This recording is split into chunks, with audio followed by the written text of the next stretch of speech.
Welcome to the Psychology Podcast, where we give you insights into the mind, brain, behavior, and creativity. I'm Dr. Scott Barry Kaufman, and in each episode I have a conversation with a guest who will stimulate your mind and give you a greater understanding of yourself, others, and the world we live in. Hopefully we'll also provide a glimpse into human possibility. Thanks for listening and enjoy the podcast. Today, it's great to have Sharon Salzberg on the podcast. Sharon is a meditation pioneer and industry leader, a world-renowned teacher, and New York Times bestselling author. As one of the first to bring meditation and mindfulness into mainstream America culture over 45 years ago, her relatable, demystifying approach has inspired generations of meditation teachers and wellness influencers. Sharon is co-founder of the Insight Meditation Society in Barre, Massachusetts, and the author of 11 books, including the New York Times bestseller Real Happiness, now it's in its second edition, her seminal work Loving Kindness, and her newest book Real Change, Mindfulness to Heal Ourselves and the World, released in September of 2020 from Flatiron Books. Sharon's secular modern approach to Buddhist teachings is sought after at schools, conferences, and retreat centers worldwide. Her podcast, The Metta Hour, has amassed over 3 million downloads and features interviews with the top leaders and thinkers of the mindfulness movement and beyond. Sharon's writing can be found on Medium, On Being, the Maria Shriver blog, and Huffington Post. Sharon, so great to chat with you again today on the Psychology Podcast. It's great to talk to you. You were on a couple of years ago. You were on the early days of the Psychology Podcast. I think so. I want to talk about your most recent book, Real Change. And I want to know why you wrote that book, in particular because it was written before the world apocalypse happened, right? And social justice, reckoning, and to the extent to which it has. So, yeah, are you just clairvoyant?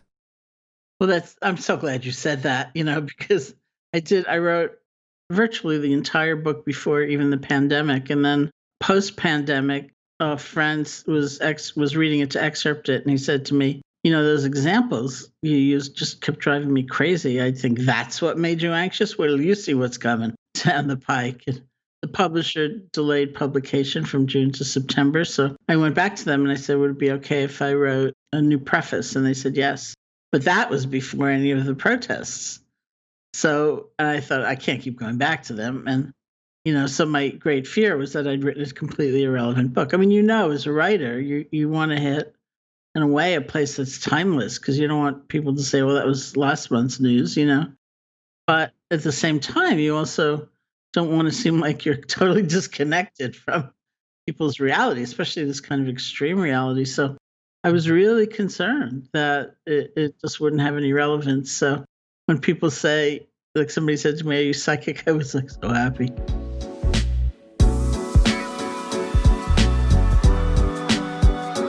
I'd like to take a moment to talk about our sponsor, BetterHelp. Is there something interfering with your happiness or preventing you from achieving your goals?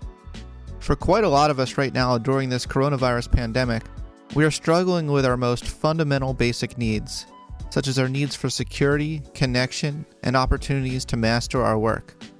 I think all of us could use some therapy right now.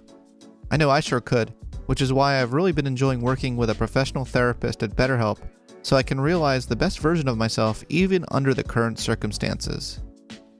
BetterHelp will assess your needs and match you with your own licensed professional therapist, and you can start communicating with your therapist in just under 48 hours. Note that it's not a crisis line and it's not self-help. It is professional counseling done securely online. There is a broad range of expertise available, which may not be locally available in many areas. In fact, the service is available for clients worldwide. What I really like about BetterHelp is that you can log into your account anytime and send a message to your counselor. You'll get timely and thoughtful responses, plus you can schedule weekly video or phone sessions so you won't ever have to sit in an uncomfortable waiting room as you often have to do with traditional therapy. BetterHelp is really committed to facilitating great therapeutic matches, so they make it easy and free to change counselors if needed. It's more affordable than traditional offline counseling, and financial aid is available. BetterHelp wants you to start living a happier life today. Visit their website and read their testimonials that are posted daily. Here's a recent one. Camilla helped me turn my life around. Everything has been so positive for me since our first session. Deep gratitude. I'm pleased to announce a special offer for listeners of the Psychology Podcast. You can get 10% off your first month of professional counseling by going to betterhelp.com/psychpodcast. That's betterhelp/psychpodcast. Join the over 1 million people who have taken charge of their mental health with the help of an experienced professional. Okay, now back to the show. So this book in a lot of ways is about how we can move from spirituality to activism. You know, spirituality is sometimes thought as the being realm of human existence, as Abraham Maslow put it, is sometimes thought as antithetical to the doing realm. I thought if we could start off by talking about that interesting dialectical between being and doing. You know, I think I really wrote it. It was a bi-directional flow. I certainly know a lot of meditators. I've been teaching meditation since 1974. You know, I have seen, I feel very genuinely how, not for everyone, of course, but many, many, many people who get involved in just greater self-awareness actually become more compassionate. And not everyone knows what to do with that. You know, I've heard the story countless times where someone has said to me, I started meditating and then I was taking a walk and the person approached me on the street and asked me for $1. And I gave them $1. And because that's just what I do, that's my practice. And they say, that's the first time I ever looked that person in the eye and realized that was another human being. I've heard that so many times, but not everyone knows what to then do. You know, it's like a person to person exchange of kindness, but it's like taking a step, you know, toward maybe more systemic change or looking more at causes and conditions. So that was one flow. The other flow is that I've spent not my earliest years of teaching, which were just largely open to anybody. And even now, of course, many things I teach are just open to anybody. But especially in the last several years, I've spent time working with what we call caregivers. And I always think there has to be a better word, you know, but basically people who are on the front lines of suffering, either in their families, taking care of somebody, or domestic violence shelter workers, or international humanitarian aid workers, or these days, frontline medical personnel. And I've seen, just like for all this world can be depicted, I think, accurately, it's kind of cold and cruel without enough empathy. These people have a lot of empathy, but they're burning out for some other reason. You know, it's not from lack of caring at all. And the closest equivalent I realized one day to the caregivers were activists, you know, who were also on the front lines of suffering and sometimes burning out mightily. And so I just sort of wanted to serve both groups. Now, have you been personally involved in activism yourself? I don't know how much street cred I have, but yes, I've been very involved. Like, do you go out there, like, is Sharon Salzberg out there, like, with signs up and, you know? Not in a long time. I mean, I'm a child of the 60s, you know. I went to school during, you know, Vietnam War protests. In fact, I went to college at the State University of New York at Buffalo, and this last year, I went back to Buffalo for the first time, and his friend gave me a driving tour of the campus, and I said, I was tear gassed over there. And he said, oh, yeah, my protest was broken up over there. And but I had an interesting conversation, actually, in working on the book. I was talking to Bell Hooks, who, you know, you mentioned her a lot in the book. Icon, yeah, and she's a friend, and she told me she didn't like the phrase social action because in her mind it might imply only marching and protesting. And she said to me, what about art?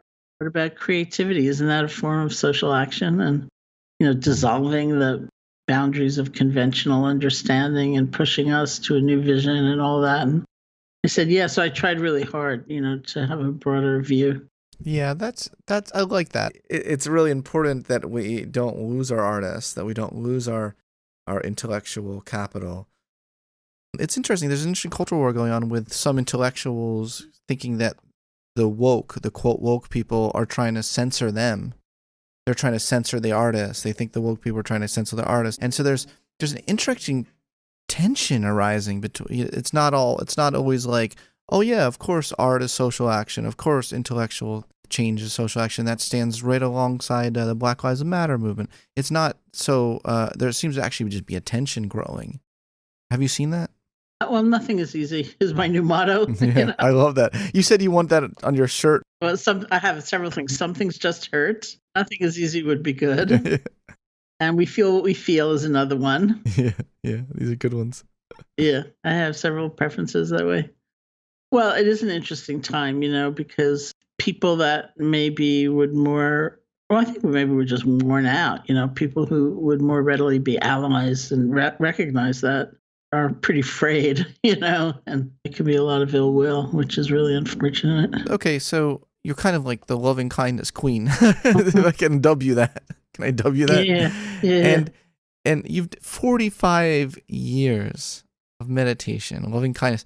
I gotta ask, do you ever get bored of loving kindness meditation? No, I haven't. 45 years. 45, 85, 95, 2015. No, loving kindness is more like 35 years.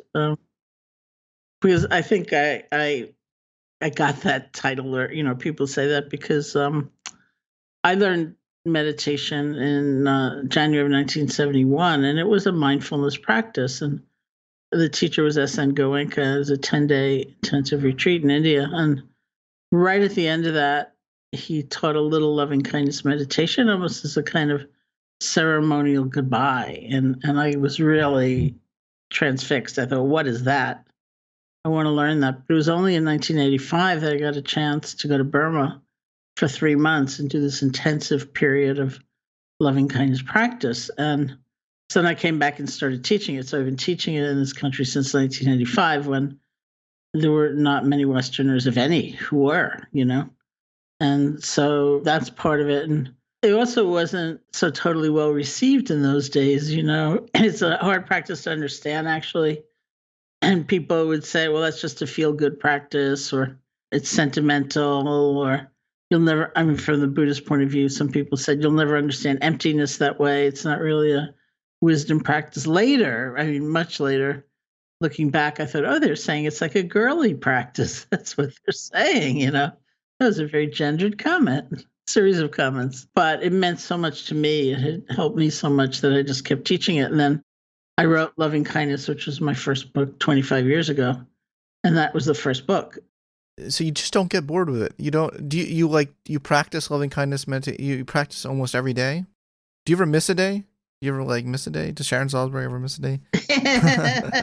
Do you ever have a day where you're like, I'm not feeling love today and I'm okay with that? Well, one of my things is that you don't have to feel anything in doing it. It's just the willingness to pay attention differently. Like maybe those people, like I had an interesting experience with the book where somebody else, another journalist, was wanting to record a meditation of me guiding it. And the meditation they chose was loving kindness toward a neutral person. And that particular section of loving kindness practice, we offer loving kindness, which is silently repeating certain phrases like, may you be happy, may you be peaceful, towards someone we hardly know, that we're kind of indifferent to. Because the idea is that if this is someone that we'll see now and then, you may not feel any great shakes happening in your formal practice, but when you run into them, you'll notice, oh, there's a different feeling here. I feel some connection, or I'm interested in them, or their well-being. So for like 45 years, my colleagues and I have been saying, like the checkout person in the supermarket, they're the totally perfect neutral person. We couldn't care less about them. They're like a machine or something. They're a piece of furniture as far as most of us are concerned. Although I'm known for kibitzing with them. Well, you're a mensch then, but not everyone's like that. So I heard myself repeating those words and I went, whoops, look at that. How do we think we get food if we're not growing it ourselves? And now we call them essential workers. Now it seems like an endangered occupation. And so even just paying attention to someone we normally ignore is an act of loving kindness. And so even if you're not feeling any great burst of warmth or something, it doesn't matter. Hi, everyone. We recently started hosting the Psychology Podcast on Anchor, and it's been such a delightful experience for us. If you haven't heard about Anchor, it's the easiest way to make a podcast. Beside it being completely free, Anchor will distribute your podcast for you so it can be heard on Spotify, Apple Podcast, and many more platforms. Also, they make it really easy to make money from your podcast with no minimal listenership. It's everything you need to make a podcast all in one place. This has been super helpful for someone like me who has so many things to juggle at once and has so much to keep track of. Anchor has been a huge sigh of relief for me. It's really great. Download the free Anchor app or go to anchor.fm to get started today. Okay, now back to the show. Yeah, I definitely hear your perspective. You say something I think it was really interesting to say. There are times I get up in the morning, I think, okay, who am I going to love today? Or who am I to love today?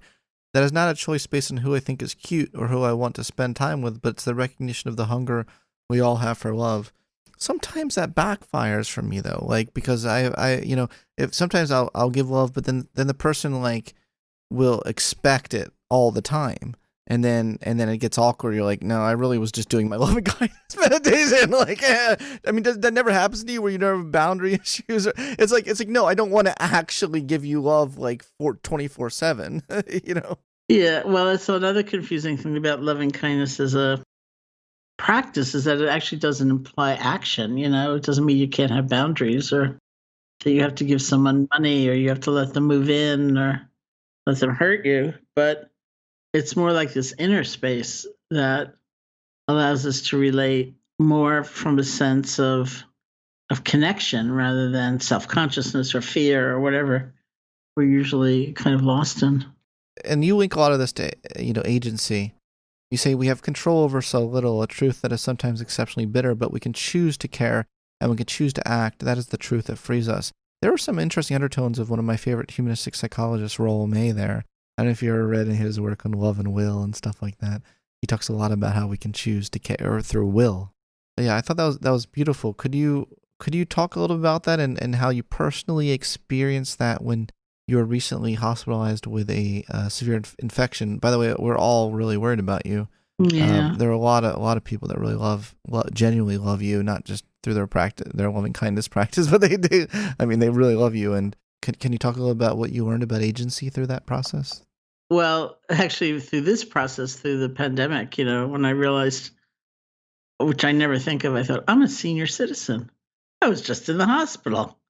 I have asthma. I'm the vulnerable person they're talking about, which is partly why I left New York at that time. I was in the hospital now moving on toward 2 years ago with sepsis, which was really, you don't want to have. Part of what happened was, I'm not sure this is totally about agency. I learned a lot. I learned a lot about love. I learned a lot about receiving love because I did really feel a tremendous amount of love. I learned that was encapsulated in this. The first time I got up to walk, which was with a walker, going up and down the hospital corridors as one does with a physical therapist. At one point, she said to me, "It's not a race, You're going to get further if you'll only stop now and then and give yourself a break and then start again." You're like, good point. Oh, so that actually became kind of my mantra for life because I realized, I'm like, you can only do one step at a time. You can only do one thing at a time. Look at you now. I mean, you mean it. You mean through it. Yeah, I mean, I learned about agency more, I think, from just a regular mindfulness practice because basically it's just a question of choice. Well, in two ways. I learned about it as a question of choice because when we don't know what we're feeling, we have no choice. We have no power. We press send on that email. And 2 hours later, go, whoops, look at that. That was kind of hostile, wasn't it? Or whatever. But the more I could come to the place where I could see what I was feeling as I was feeling it and have a better relationship to those feelings, then I'd say, oh, right. Tell a story in the book about this little girl. She's maybe 7 or 8 years old, and my friends who run the Holistic Life Foundation in Baltimore, which brings yoga and meditation to the inner city schools, they taught her. She was like a fighter. She was always in a battle with somebody. Kids were teasing her, and they were mean to her, but she'd like punch them out, and then she'd have to go to detention, and she was in bad trouble. And so they taught her how to meditate. One day they walked into like the gym or the auditorium or something, some public space, and she had this other little girl up against the wall holding her by the throat. And then she said to her, "You're just lucky I know how to meditate." She dropped her and she went and sat. It's just like it's a perfect story because it's a perfect moment. Like she had a choice about what she was going to do. But she doesn't have a choice about what she's feeling. She had a choice about what she was going to do about it. So I really honor that. And then I think a lot about agency because I think about those people who care more than they used to, perhaps, and they've opened up to a sense of connection with others. But anything they might do to try to make a difference seems so small and so insufficient. And so people just stay stuck a lot. And so part of really why I wrote the book was to try to urge people to doesn't matter if it seems like it's a really small action, and nothing much contribution. It's a contribution. You've got to do it. Yeah, that was in your book about the example where there's a starfish that Yeah. he's throwing back in the water, and the guy says, Very nice. "Why are you doing that? There's a million here," and he threw one. And he said, "Well, I saved that life." Yeah. I really liked that. I also like that you bring up cynicism and hopelessness. They're very prevalent these days, right now. And especially during this time, people are quite cynical of each other. You say that it actually gives one a false sense of agency. Mm-hmm. I thought that was really interesting.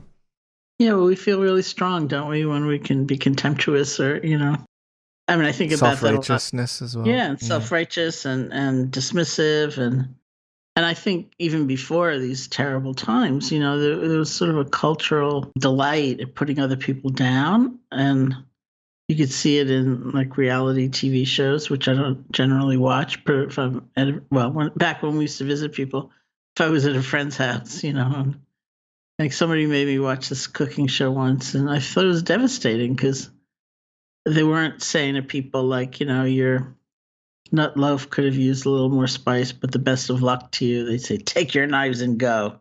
You don't deserve to be alive, And that was entertainment. And I thought this is terrible. And it was like a culture of contempt. And now, it's just compounded because I don't know what you've observed. It's probably the same thing, but I feel like the cycles, were so strong from anxiety to grief to anger to exhaustion. I think people are just exhausted. Yeah, I do think people are absolutely exhausted, and I think they have outrage fatigue. Do you feel inner peace? What is your own inner state of consciousness like? I feel pretty peaceful. I feel the consequence of losing it, of not being there, and it's painful. So fortunately, I feel that usually fairly quickly. It's been 10,000 years since I started practice. It's you still look young. Thank you. But I really, it's funny. It's like the first lesson in meditation is to choose an object of awareness, that commonly something like the feeling of the breath. Rest your attention there. And then when your attention wanders, instead of blaming yourself or freaking out or calling yourself a failure, seeing if you can let go and just come back. And I used to think that was so stupid and elementary, but it's actually still the biggest lesson I've ever learned because we all lose it. I lose it. I get anxious or I get upset or I get reactive in some way. But I remember, you can start over. You just come back. Yeah, I like that idea of starting over. I like that a lot. Anger is an interesting emotion that you cover in your book because it can be a double-edged sword. You write, if we can be mindful with our anger, we can learn to use the energy and intelligence of it without getting lost in the tunnel vision it tends to foster. It certainly does create a tunnel vision. Being mindful of the anger, that gives you the flexibility to, what if you decide you just don't want to be angry anymore? Can you stop being angry?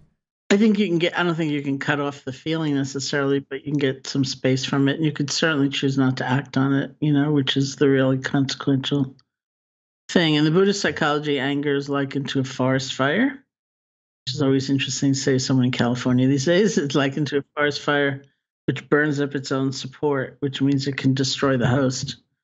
And a forest fire can burn really wild, so you might end up far from where you want to be. There's a strength in anger and there's an energy for sure, which we actually rely on. I've been at more than one meeting, as perhaps you have as well, whereas the angriest person in the room, that was the truth teller. and everyone else was studiously looking the other way and not wanting to confront whatever. And they're saying, no, look at that. So we needed that too. And yet if you're enveloped in it, if you're really wrapped up in it, if you're consumed by it, first of all, it's so painful. And you do get tunnel vision. Like my example is usually like if you think of the last time you were really angry at yourself, it's not a time where you also thought, you know what? Did those 5 great things also, same day. Those are gone. And so we lose information, we lose some options, and that's not a good thing. Yeah, it's not a good thing. And balance is what this is all about. And you say, how do we fully acknowledge the suffering, but at the same time not let it define and overtake us? I mean, this question can also be asked in lots of different ways. You know, you talk, you have a delightful Baldwin quote. You really read my book. A good Baldwin quote, you know, we have this simultaneous acceptance that does exist, but we also can still fight for what we can fight for. How can we have full acceptance of the suffering, acknowledge it at the same time, not let it overtake, like the fight not overtake us so that we no longer have any sort of self-care? It's possible to do, right? It is possible to do. My favorite definition of mindfulness came actually from the New York Times many years ago. There was a pilot program in Oakland, California, bringing mindfulness into the classroom when it was very rare, you know, long before now. And 4th grade classroom, the kids are like 9 or 10 years old. So the journalist asked one of the kids, like, what is mindfulness? What is mindfulness? And the kid said, mindfulness means not hitting someone in the mouth. That's what mindfulness means. And I thought that is a great definition of mindfulness, because what does it imply? It implies, you know, you're feeling angry when you're starting to feel angry, not after you've sent the email, not after you've lashed out at somebody. It also implies, as you say, a certain balanced relationship to the anger, because if you just fall into it and you get overcome by it and defined by it, you're likely to hit a lot of people in the mouth, because life can be really frustrating. But at the same time, if you're ashamed of what you feel and you hate it and you try to repress it and you try to deny it, you're just going to explode. It just doesn't work as an approach. So we call mindfulness that place in the middle where you're fully aware and connected to what you're feeling, but there's some space. I don't know, like sometimes, like out of self-defense, for instance. Yeah, oh, sure. You're like, you know what? I'm angry. I'm mindful of it, and I'm okay with that. I'm okay with this anger. Yeah. I think it's just remembering actions are consequential, and so you want to choose your action, like that little girl. Yeah.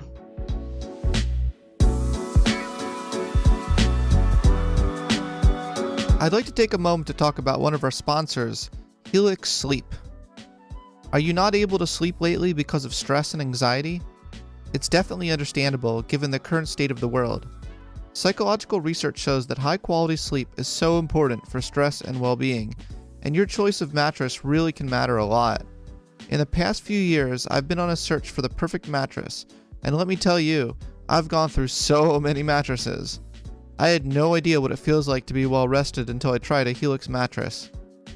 Helix Sleep makes personalized mattresses right here in America and ships them straight to your door with free no-contact delivery, free returns, and a 100-night sleep trial.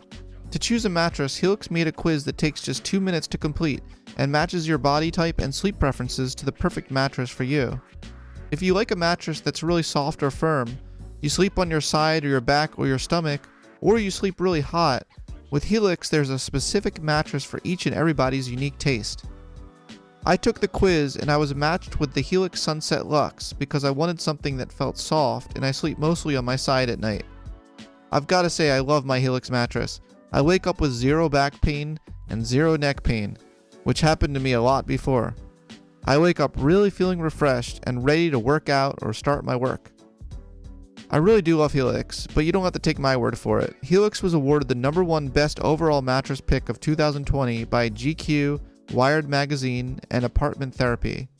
Just go to helixsleep.com/psychology, take their 2-minute sleep quiz, and they'll match you to a customized mattress that will give you the best sleep of your life. They have a 10-year warranty, and you get to try it out for 100 nights, risk-free.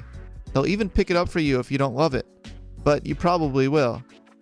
Right now, Helix is offering up to $200 off all mattress orders and 2 free pillows for our listeners at helixsleep.com/psychology. Get up to $200 off all mattress orders and 2 free pillows at helixsleep.com/psychology. That's helixsleep.com/psychology. Okay, sleep well, and let's get back to the show. Yeah, we want that maximum flexibility. So activist burnout is a real thing, and that links to what we were just talking about earlier. And I think a lot of people who are activists are really feeling that burnout right now. My friend Bob Thurman, who was a professor of Buddhist studies at Columbia, he's retired lately. His favorite word is realistic. And I used to, he's a scholar and a translator, and we teach together sometimes. And I used to think it's sort of an odd word to be so into, it sounds a little plain and unadorned, but I got to appreciate it, if we're talking about getting happier, we're talking about getting free, we have to be realistic, like what helps and what hinders, and what's real actually, and because we want to align ourselves with what's true, which is another way of saying real, because otherwise we're living at some odd angle to what's true, and we're totally screwed up. Everything is distorted. And so what's realistic? People think, just as you say, described, I think, totally accurately, I can't allow myself to be happy. I can't allow myself to relax. I can't take in the joy. It would be wrong. It's shameful. There's too much suffering. But in the end, we end up depleted. We end up exhausted. We end up feeling that we have no wherewithal within to offer anything to anybody else. We have no sense of inner resource left. And so we have to look at realistically what allows us to build a sense of inner resource, because trying to make a difference in any way, professionally, in your family, in the world, is not easy. And so we need energy, and we need some sense of balance, and we need long-term perspective often. And taking in the joy is part of that. It's part of actually resilience. One of the first activists also years ago that I was getting to know, who was brilliant and amazing and phenomenally depressed. And I wouldn't say there was cause and effect, but he kept telling me, how he couldn't allow himself to eat a banana because he knew the chain of suffering that had gone into being right there in front of him. And that's not to deny that, but I kept thinking, he's so unhappy. What is this idea of benevolent contagion that Sarah Jones talks about? Yeah, it's an idea of ways in which we affect one another, and that there actually can be a sort of spread of greater delight, and sense of harmony, and which she strives for in her creativity. She's a playwright. There's a lot of cynical contagion. Yes. Going around, and it's especially on Twitter. Yes, it's great fun following you on Twitter, I must say, because you're creative and you're prolific. I see you and I think I should write more. You bring up the great point about how easily we judge others. It's just tribalism is in our bones, and as well as categorization. We evolved this tendency. It's a good thing. If we didn't have any categorization capacities, so it's good, but it also leads us astray, obviously. What does living with a vision of interconnection look like to you? I think we're just kinder. Like, for years, whenever I'd go into a company or an organization to teach, I would ask, how many other people need to be doing their job well for you to do your job well? Because we can live. I grew up in New York City. It's especially easy to feel disconnected, from nature, from all kinds of things. And yet, I think if we realize, we're not in like a silo, however alone or cut off we might feel, there are other people we're counting on. Like, pretty recently, I was talking to a physician who was running this medical practice at a hospital, and he said, who I have like all this new appreciation for is the cleaning staff.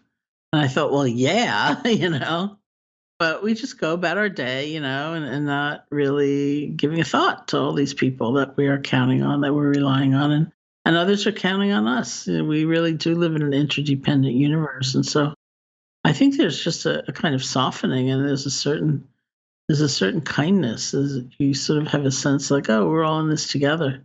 Like, one of my favorite stories of all time is in the book, which was about how he was driving with his friend.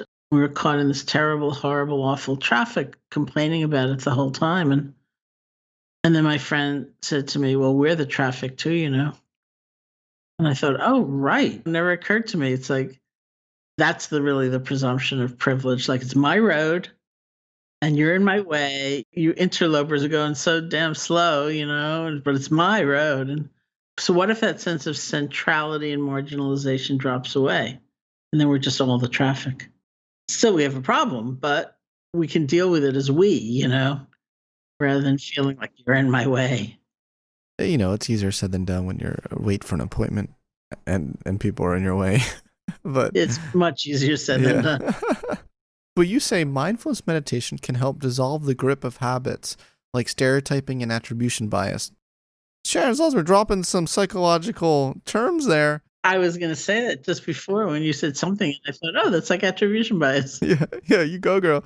Leading to a cleaner, clearer view of what we are encountering and of various possible resolutions. It might be humanity's only tool, cognitive tool that we evolved in order to do that, to override the attribution bias. And you said stereotyping, I'll say categorization. There's a lot built into our DNA that can cause, it's kind of like ready for strife, just asking for strife. And instead, like, it's good to override that. Yeah. So look at the whole, not just the parts.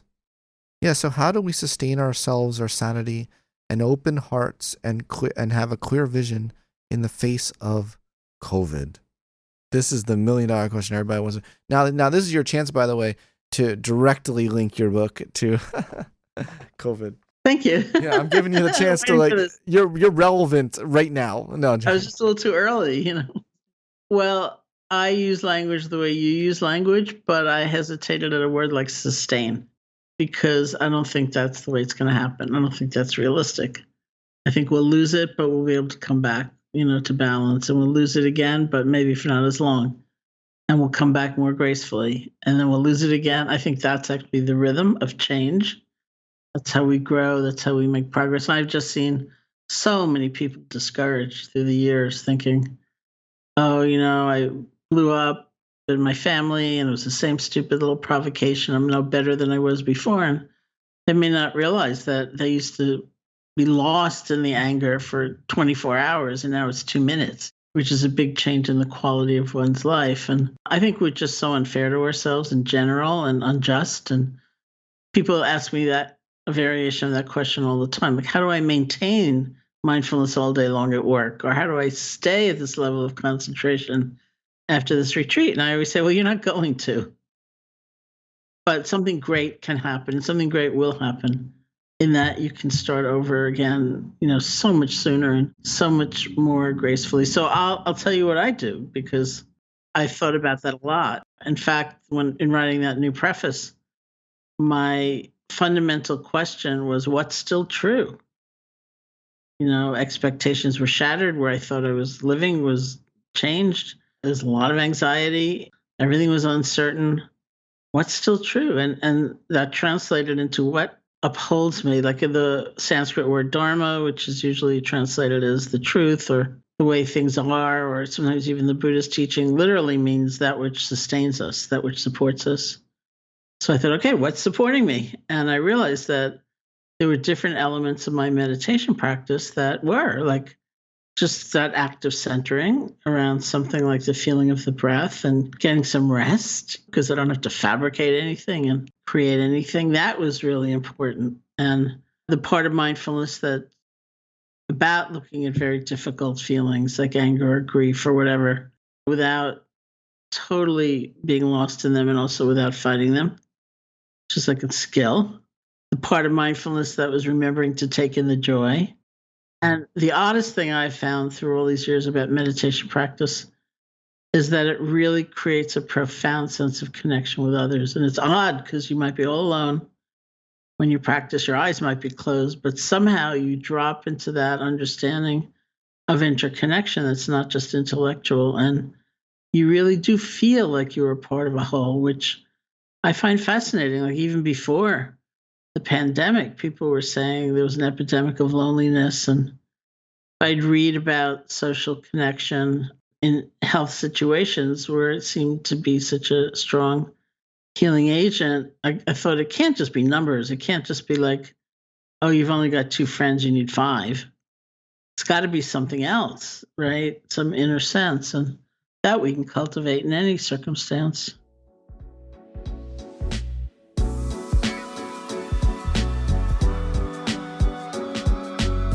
I'd like to tell you about one of my favorite methods for learning new things.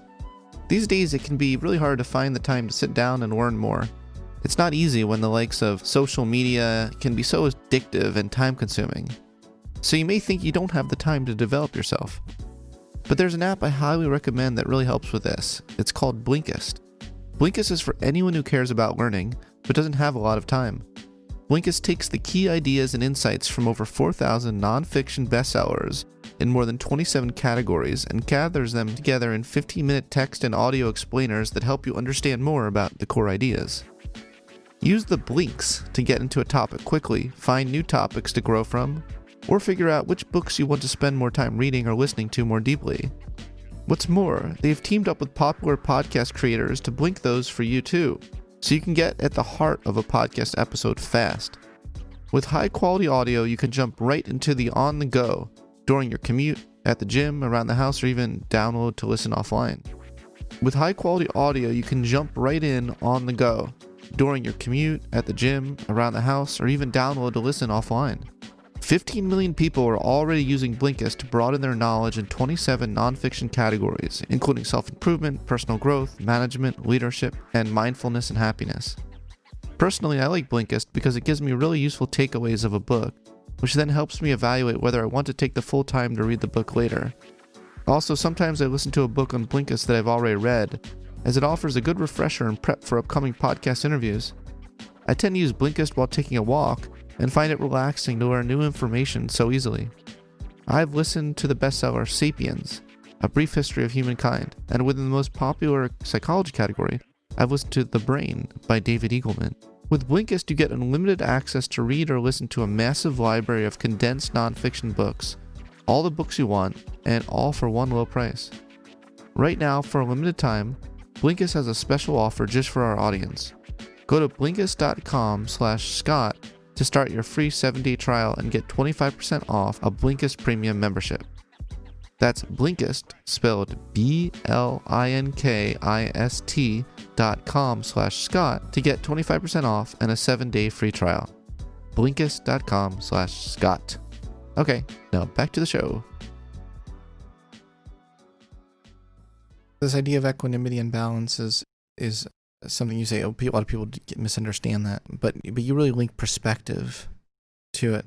Perspective's a really interesting thing because it seems like mindfulness can allow us to zoom out on ourselves in a big way, right? And then we can zoom out on what we're seeing right in front of us about someone else as well. We can try to put it in context.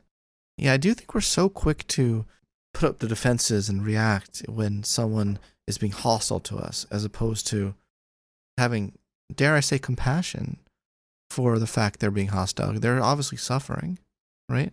It's not like no one got the memo that you're allowed to have compassion for someone who's acting out. You're allowed to make that choice. So, yeah, I think about that and just how important that would be to heal the divides, as they say. It's like the phrase, heal the divides. You know, it's like everyone's putting up their defenses, not listening to each other. And you think equanimity can help with that? First of all, I think the first step is probably examining what we think compassion is.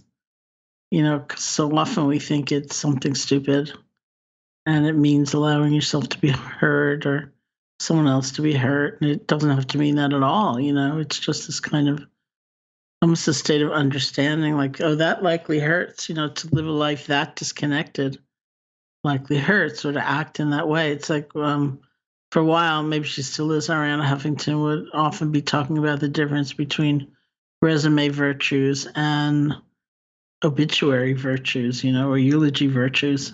Is that David Brooks's thing? I think he started doing that too, yeah. But the resume virtues are like, they worked overtime, like, 50 weeks of the year. And the eulogy virtues are, they were incredibly kind, or they remembered their grandchildren or something like that. to see that people, can think their happiness, their greatest strength, their greatest accomplishment is going to be in cruelty or, disdain for others. And you think, wow, that's worthy of some compassion. And also curiosity. When you were on my podcast years ago, you said so many things that have stuck with me today. It's amazing like how many insights that were in that episode. One thing I keep quoting over and over again, and I asked you about how lovers can still maintain passion in a relationship. And I, in my book Transcend, I like quote you, and I'm just fascinated with that. You said, I brought up people who were jerks or whatever, and you said, I look at some of those people and I say, well, that's an interesting way someone's decided to live their life. That phrase, you said that. You said that. I don't know if you remember that, but yeah, it sounds like something you would say though, right? Like, yeah. You'd believe it if you said it, and if you heard it back. Well, yeah, it's just that really stuck with me. I thought that was interesting, and I've actually had that thought from time to time where I've treated something that I would normally judge with curiosity, and be like, that's interesting that someone's decided to just fight that their whole life, like that's what they've decided they're the mountain they're standing on. Yeah, and I think it has a lot to do with like when you write about Maslow, it's like it's what's your vision of what's possible, and if it's really like meager and cramped, it's like you're going to settle for a lot, and mistakenly so, I think, because we are capable of so much more. You say to be present, alive, and effective, we try to live a life with a sense of both necessity and possibility. There has to be a balance. This is, I think, related to the Baldwin quote I was talking about. Is that right? Yeah. You have to strike a good balance between that. And all of our actions can be motivated by love. They can also be motivated by hatred and revenge, too. But they can also be motivated by love. And you say love or compassion. I kind of put love and compassion synonymous with each other. Mm-hmm. But when you have compassion and you pair that with equanimity, that seems to be the goody-goody pairing. Yeah. Yeah, I mean, that's what we need.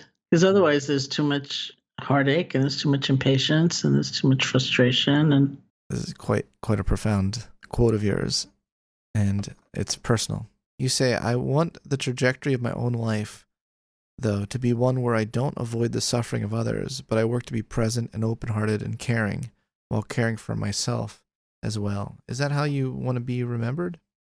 Yeah, like in writing the book, I went through, there are all kinds of loops in the book, and that particular one was I moved from, working with anger and working with grief and remembering to take in the joy and seeing interconnection to this kind of systems view. And then I realized I was looping right back to like one-on-one, this moment with one person, and with the story of my friend who was with his father as he was dying. And I thought, oh, that's a strange loop. I just did. I hope that was okay. And then I realized, well, this is what was at the essence of it. So, well, how do I want to live? Well, thanks again for coming on my podcast. And I love you. I love you, Sharon Salzberg. You too. I'm so glad to see you. Likewise.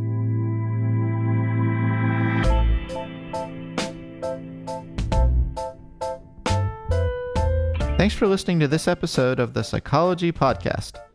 If you'd like to react in some way to something you heard, I encourage you to join in the discussion at thepsychologypodcast.com. That's thepsychologypodcast.com.